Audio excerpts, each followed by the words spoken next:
student, this is your geography class 8 chapter 3 part 4. Remains of the plants and animals which were buried under the earth for millions of years got converted by the heat and pressure into fossil fuel. Fossil fuels such as coal, petroleum and natural gas are the main source of the conventional energy. This reserve of these minerals are limited. The rate at which the growing world population is consuming them is far greater than the rate of their formation. So these are likely to be exhausted soon. पौधों और जानवरों के अवशेषों जो लाखों वर्षों तक धरती के अंदर दबे रहे थे, ताप और दाब के प्रभाव से जीवाश्मी ईंधनों में परिवर्तित हो गए। जीवाश्मी ईंधन जैसे कोयला, पेट्रोलियम और प्राकृतिक गैस परंपरागत ऊर्जा के मुख्य स्रोत हैं। इन खनिजों के भंडार सीमित हैं। विश्व की बढ़ती जनसंख्या जिस दर से इसका उपयोग कर रही है वह इनके निर्माण की दर से कहीं अधिक है, इसलिए ये शीघ्र ही समाप्त होने वाली है। Coal. This is the most abundantly found fossil fuel.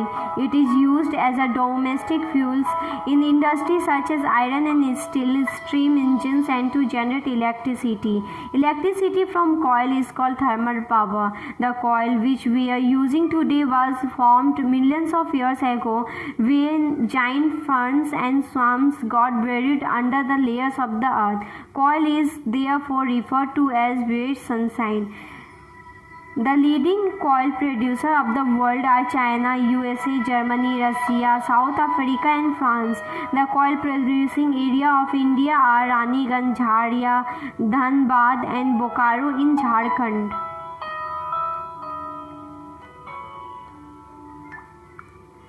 कोयला यह बहुतायत में पाए जाने वाला जीवाश्मी ईंधन है। इसका उपयोग घरेलू ईंधन उद्योगों जैसे लोहा और इस्पात, वाष्प इंजन और विद्युत उत्पादन करने के लिए किया जाता है।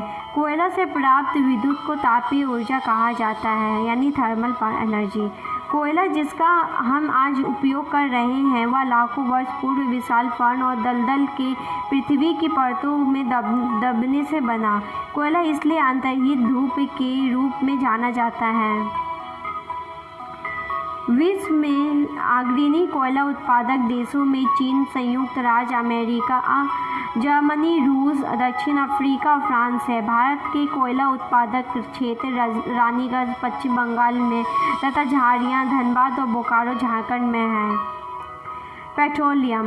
The petrol that keeps your car running as well as the oil that keeps your cycle from squeaking both begin at the thick black liquid called petroleum.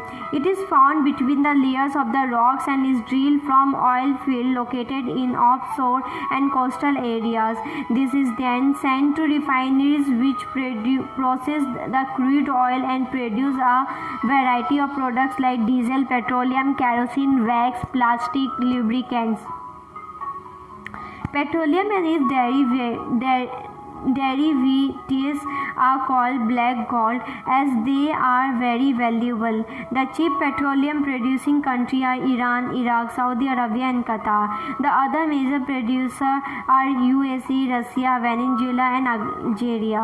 The leading producer in India are Digboi in Assam, Bombay High in Mumbai and the deltas of Krishna and Godavari rivers. Petrol जिससे आपकी car चलती है और तेल जो आपकी cycle को चरमराने से रोकता है। दोनों की शुरुआत गाढ़े काले द्रव से होती है जिसे पेट्रोलियम कहते हैं। यह सैलों की परतों के मध्य पाया जाता है और इसका वेधन तटीय क्षेत्रों में स्थित तेल क्षेत्रों से किया जाता है।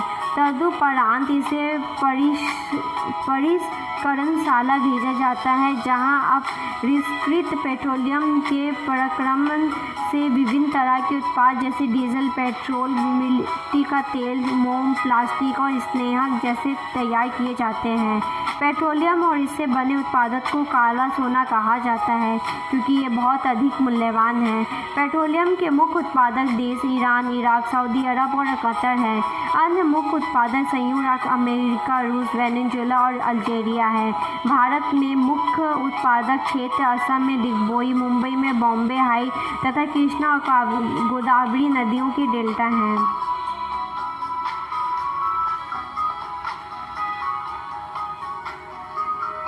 Natural gas is formed with petroleum deposit and is released when crude oil is brought to the surface.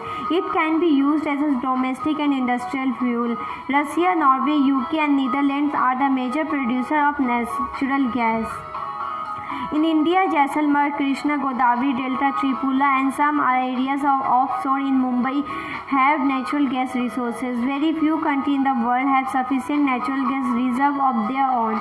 The sharp increase in our consumption of fossil fuel has led to their depletion in an alarming rate. The toxic pollutants released from burning this fuel are also a cause for concern. Unchecked burning of fossil fuel is like an unchecked dripping tap which will eventually run dry. This has led to the tapping of various non-conventional sources of energy that are cleaner alternative to fossil fuel.